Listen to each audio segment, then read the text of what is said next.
Amigos e amigas, vamos a mais um momento da nossa liturgia da palavra, que eu transmito nos meus endereços telemáticos, @Paulo Roberto Maciel, 6/ no Instagram, facebook.com/Paulo Maciel da Rádio. Canal no YouTube, @Paulo Roberto Maciel 7919, ou digitando apenas Paulo Roberto Maciel se chega lá, ok? Inclusive é o blog. Neste vídeo, a liturgia da Igreja Católica Apostólica Romana referente ao dia 1º de agosto de 2025, sexta-feira, dia de Santo Afonso Maria de Ligório, bispo e doutor da Igreja, dentro da 17ª semana do Tempo Comum, no ano litúrgico C, quando se enfatiza mais o Evangelho escrito por São Lucas, e nessa data nós temos a cor dos paramentos branca, conforme eu estou simbolizando aqui, já que a homenagem é a Santo Afonso Maria de Ligório. No rito da missa temos o ofício da memória, portanto um grande santo da Igreja sendo homenageado nesta data. Primeira leitura. Leitura do livro do Levítico, capítulo 23, versículos 1º, 4 ao 11, 15 a 16, 27, 34b a 37. O Senhor falou a Moisés, dizendo: são estas as solenidades do Senhor em que convocareis santas assembleias, no devido tempo. No dia 14 do primeiro mês, ao entardecer, é a Páscoa do Senhor. No dia 15 do mesmo mês é a festa dos ázimos, em honra do Senhor. Durante 7 dias comereis pães ázimos. No primeiro dia tereis uma santa assembleia. Não fareis nenhum trabalho servil. Oferecereis ao Senhor sacrifícios pelo fogo durante 7 dias. No 7º dia haverá uma santa assembleia, e não fareis também nenhum trabalho servil. O Senhor falou a Moisés, dizendo: fala aos filhos de Israel e dize-lhes: quando tiverdes entrado na terra que vos darei, e tiverdes feito a colheita, levareis ao sacerdote um feixe de espigas como primeiros frutos da vossa colheita. O sacerdote elevará este feixe de espigas diante do Senhor, para que ele vos seja favorável, e fará isto no dia seguinte ao sábado. A partir do dia seguinte ao sábado, desde o dia em que tiverdes trazido o feixe de espigas para ser apresentado, contareis 7 semanas completas. Contareis 50 dias até o dia seguinte ao 7º sábado, e apresentareis ao Senhor uma nova oferta. O 10º dia do 7º mês é o dia da expiação. Nele tereis uma santa assembleia, jejuareis e oferecereis ao Senhor um sacrifício pelo fogo. No dia 15 deste 7º mês começa a festa das tendas,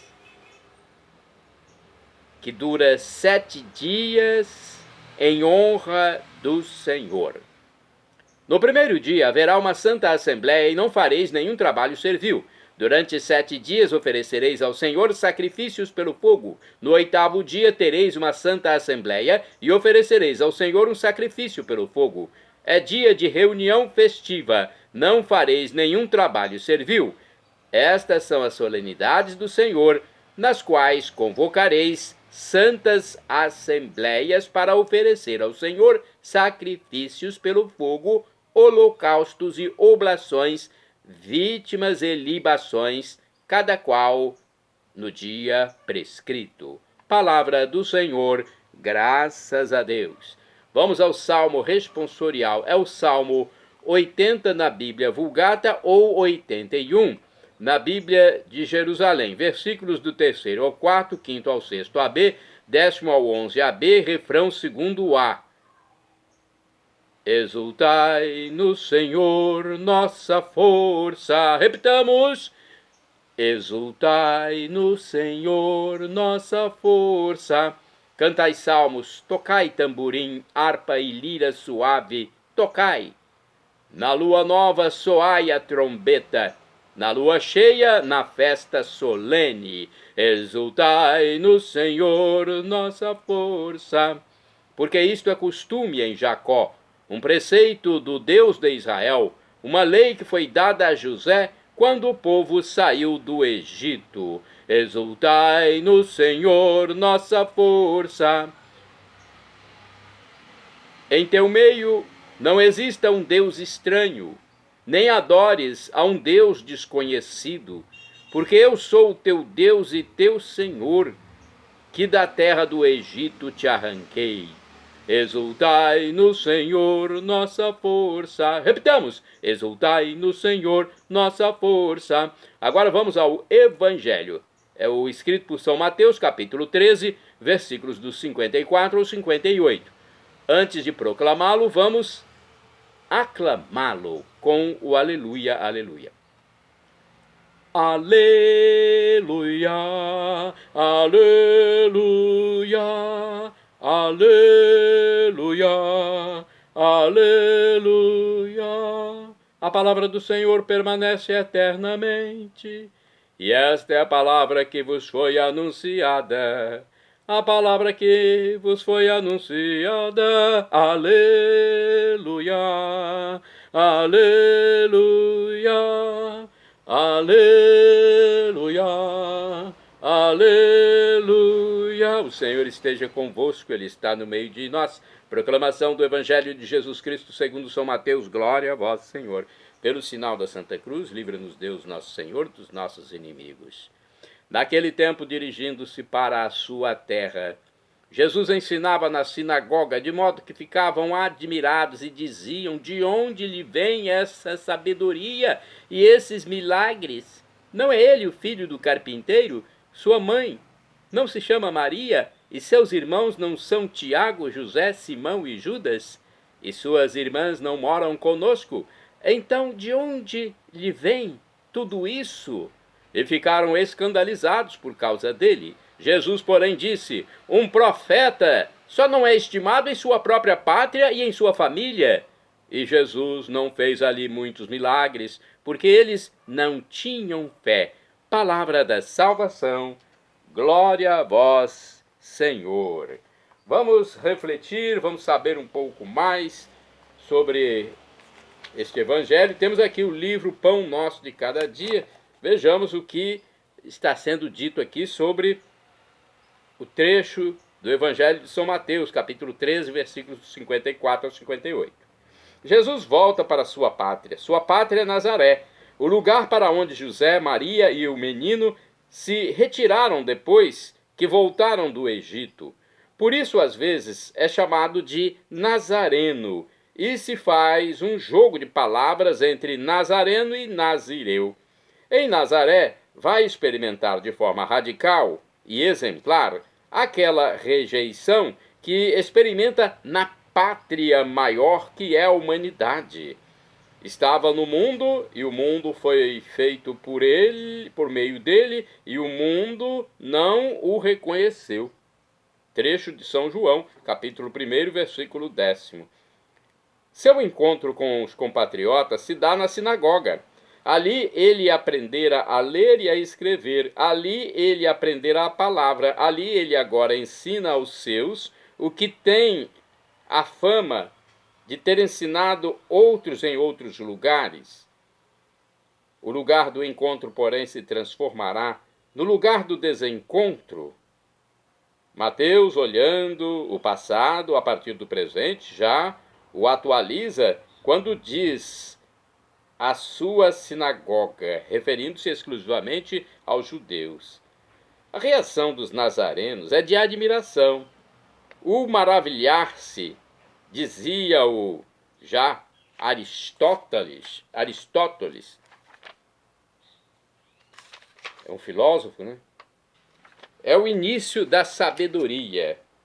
O maravilhar-se é o início da sabedoria. De fato, Quem não se maravilha, não se abre ao novo, e fechado no que já possui, torna-se presa do prejuízo.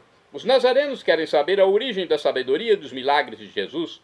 Eles reconhecem a sabedoria e os milagres, são um fato inegável, mas não estão dispostos a aceitar uma resposta que coloque em crise o que eles sabem. Excluem a priori que a sabedoria e o poder de Deus possam estar aqui, nessa cara de quem eles conhecem pai, mãe, irmãos, irmãs, todas essas coisas que nos criam tanto problema hoje. Diz Faust: gostaríamos de ser semelhantes a Deus, como o imaginamos, mas não aceitamos em Deus semelhança a nós. Gostaríamos que tanto Ele como nós fôssemos diversos do que somos, e a origem do mal é exatamente não aceitar a realidade. O escândalo não é nem a sabedoria nem os milagres de Jesus, que são realidades divinas. O escândalo é que sabedoria e milagres estejam em Jesus, nesse que eles classificam como sujeito, nesse cara que todos nós conhecemos muito bem. É mais fácil acreditar que Jesus seja Deus, como nós o imaginamos, do que aceitar que Deus seja Jesus, como o vemos. O escândalo é a humanidade de Jesus, que na verdade só pode ser adequadamente conhecida no Espírito Santo, conforme diz o apóstolo dos gentios, São Paulo, em sua segunda epístola aos Coríntios, capítulo 5, versículo 16. A encarnação, o princípio da salvação, é o centro da fé, contra todo gnosticismo antigo ou moderno. É preciso repetir com Santo Irineu de Leão que cardo salutis caro quer dizer que a carne é a dobradiça da salvação. Se Jesus não se encarnou, se Jesus não se tornou um de nós, se Jesus não assumiu nossa humanidade, não nos salvou. A encarnação é o centro da nossa fé, pois sem ela, a própria ressurreição, que supõe como condição de possibilidade, cai por terra. E, positivamente, deve-se dizer que a palavra se fez carne e que em Jesus habita corporalmente a plenitude da humanidade. Então, é uma explicação aqui com um toque filosófico sobre o Evangelho de São Mateus, capítulo 13, versículos de 54 a 58. No livro Palavra e Vida também temos uma reflexão menor. Conhecem melhor Jesus do que o vendedor da esquina. Olha como o livro Palavra e Vida começa a explicar.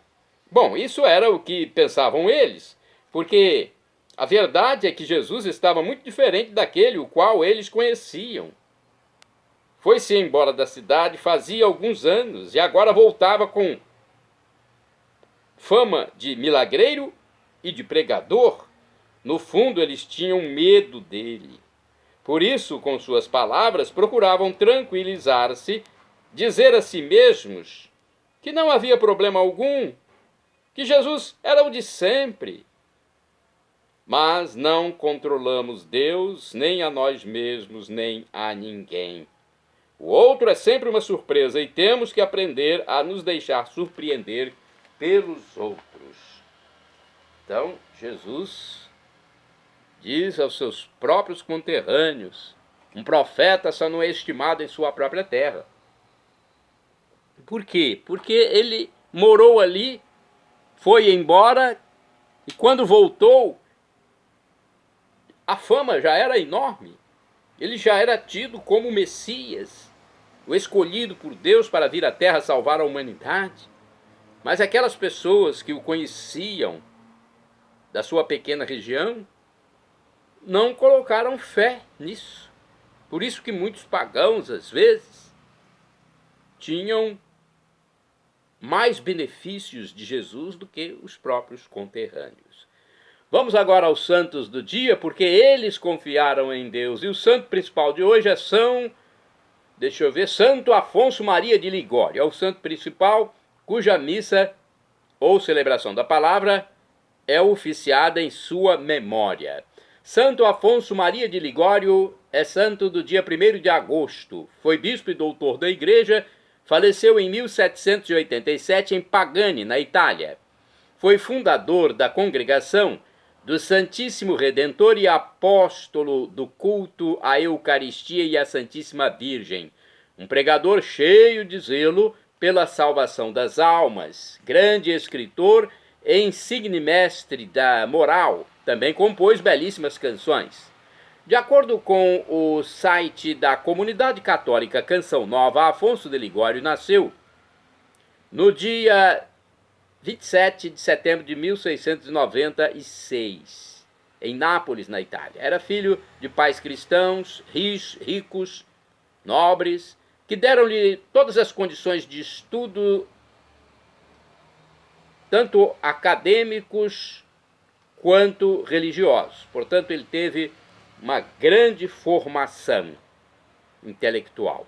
Com 16 anos, doutorou-se em Direito Civil e Eclesiástico, atendendo os ricos e pobres com a mesma igualdade. Entretanto, após anos de profissão, perdeu uma causa de grande repercussão social por exclusiva interferência política. Olha o que aconteceu, né? A reviravolta que aconteceu na sua vida. A situação ocasionou-lhe uma forte desilusão moral e decidiu então abandonar tudo e seguir a vida religiosa. A princípio o pai não concordou, mas quando viu Afonso renunciar à herança e aos títulos de nobreza, aceitou sua decisão, concluiu os estudos de teologia e foi ordenado sacerdote. Tinha 30 anos de idade. Isso aconteceu em 1726. Dedicou-se aos mais pobres no seu sacerdócio. Em 1730, decidiu deixar Nápoles. Uma decisão pessoal, quando ele foi para o eremitério beneditino de Vila dos Escravos, perto de Caserta. Foi para um retiro. Ali fundou a Congregação do Santíssimo Redentor, destinada exclusivamente à pregação aos pobres, às regiões de população abandonada, sob a forma de missões e retiros. Essa experiência teve um sucesso imediato em Nápoles, a ponto de atingir cerca de 30 mil inscritos para serem educados. Ele mesmo viajou por quase todo o sul da Itália pregando a palavra de Deus e a devoção a Maria Santíssima. Em 1762, com 66 anos de idade, Afonso Maria de Ligório foi nomeado bispo de Santa Águeda dos Godos, em Benevento. Após 15 anos, renunciou ao cargo por problemas de saúde. Faleceu com 91 anos em 1787, em Nocera dei Pagani, na Itália. Deixou um acervo de 120 livros e tratados. Entre os mais célebres estão Teologia Moral, Glórias de Maria, Visitas ao Santíssimo Sacramento, além de Tratado sobre a Oração. Santo Afonso Maria de Ligório foi canonizado em 1839 e proclamado doutor da Igreja pelo Papa Pio IX em 1871. Então, ele tem uma história que chama a atenção de todos, uma história muito bonita. E morreu nonagenário, hein? Em 1950, o Papa Pio IX o proclamou doutor da Igreja. Em 1950, o Papa Pio IX o proclamou padroeiro celestial de todos os confessores e moralistas. Santo Afonso Maria de Ligório, rogai por mim, rogai por nós junto a Deus. Santo do dia 1º de agosto, Santo Etevaldo, bispo, que faleceu em 984. Etevaldo é o nome. São santos que nós não conhecemos o bastante para comentar sobre eles. Então vamos procurar o que está escrito aqui no site da revista .arautos.org. Santo Etevoldo foi bispo e faleceu em 984. Foi discípulo de São Dustão da Cantuária e bispo de Winchester. Compilou a Concórdia Regular para a restauração da observância monástica na Inglaterra. Santo do dia 1º de agosto é São Pedro Fabro, presbítero, faleceu em 1546. Foi discípulo de Santo Inácio de Loyola, que participou da fundação da Companhia de Jesus. Morreu em Roma quando se dirigia para o Concílio de Trento. Santo do dia 1º de agosto é São Bernardo Vulvanduê, presbítero, ou seja, sacerdote e mártir. Morreu em 1838, foi sacerdote dominicano decapitado no Vietnã, país do continente da Ásia. Bem-aventurado do dia 1º de agosto é o beato Thomas Welborn, mártir. Faleceu em 1605, foi professor leigo, enforcado em York, durante o reinado de Jaime I da Inglaterra. Sua morte aconteceu por ele incentivar a fidelidade ao Papa entre os seus alunos. Meu Deus do céu, hein? Quantos mártires cristãos católicos no mundo, e aí sob o reinado de Jaime I da Inglaterra. Bem-aventurado do dia 1º de agosto é o beato Bem-vindo de Miguel Arraal, presbítero e mártir. Morreu em 1936, foi um religioso dos terciários capuchinhos da Virgem Dolorosa, barbaramente assassinado em Madrid, na Espanha, durante a famigerada Guerra Civil Espanhola. Bem-aventurado do dia 1º de agosto é o beato Alexio ou Alexis Sobazek, presbítero, ou seja, padre, sacerdote e mártir. Faleceu em 1942, foi diretor dos estudos de filosofia e teologia da Universidade de Poznań, na Polônia. Porque continuou exercendo seu ministério após a invasão dos alemães, foi enviado ao campo de concentração de Dachau.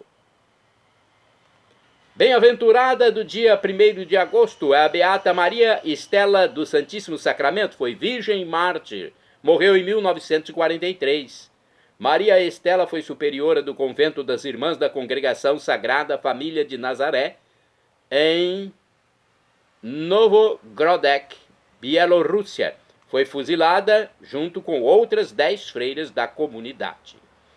Santa do dia 1º de agosto, Santa Sofia. De acordo com o site wordpress.com, Santa Sofia, nobre matrona romana, cujo nome significa sabedoria divina, teve por filhas as 3 virgens, fé, esperança e caridade.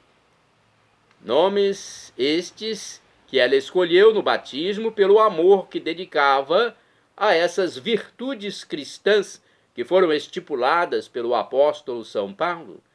Sofia buscou sempre a perfeição evangélica, sendo agraciada por Deus com o dom de contemplar as grandezas celestiais, educando suas filhas num reto amor pelas virtudes.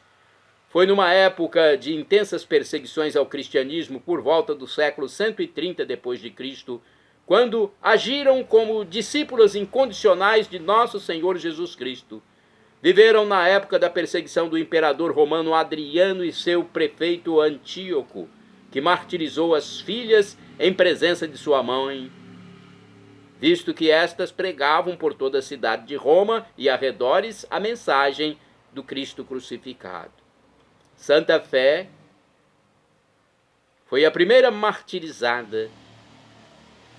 Sua irmã Santa Esperança, também despida, foi lançada lentamente numa caldeira de betume derretido e, por fim, Santa Caridade, de apenas 9 anos de idade, foi decapitada com o corpo retalhado e lançado ao fogo. Gente, que violência contra os cristãos.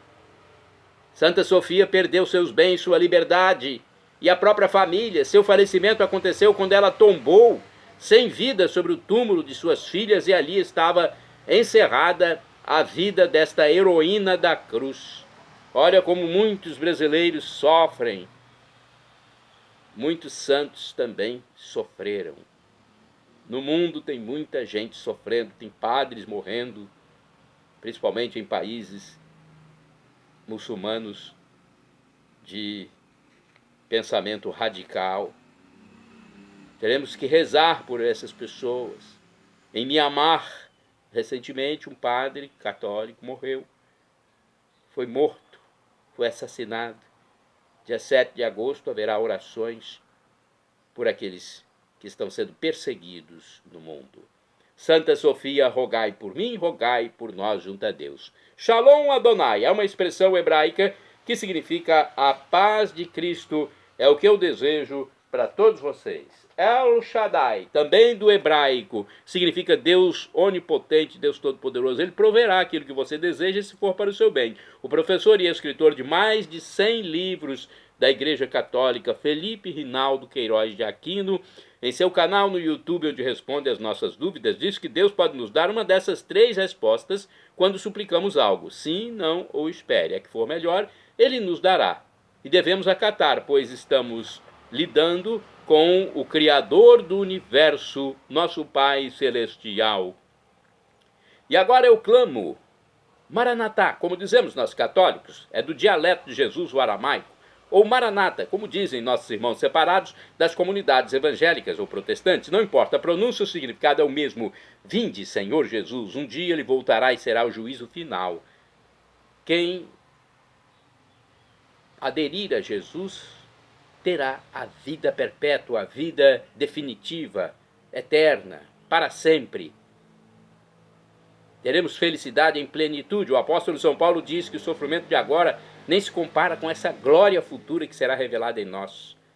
Para isso temos que crer em Jesus como Deus, no mistério da Santíssima Trindade. Temos que nos arrepender dos nossos pecados para não morrermos em pecado grave. Temos que ser batizados e teremos corpos semelhantes ao de Jesus quando ressuscitou e entrou no cenáculo sem precisar abrir portas. Modificou a aparência, desapareceu num átimo de segundo da frente dos discípulos de Emaús quando abençoava a refeição. Na praia, direcionado para os apóstolos no mar, fez o milagre da multiplicação dos peixes. Pense nisso. Nossa vida não é essa aqui na terra. É após a nossa morte terrena no céu. Com Deus, com todos os seus anjos, com todos os santos e com todos os salvos. Perdão, Senhor, pelos meus pecados passados, presentes, futuros, físicos, espirituais, pecados do pensamento, palavras, atos, omissões, e me dê a vida eterna. Meu Jesus, eu quero a vida eterna convosco. Acesse @Paulo Roberto Maciel, Maciel 7919, ou então digite apenas Paulo Roberto Maciel, Maciel, e chega ao Facebook, blog, Instagram ou YouTube.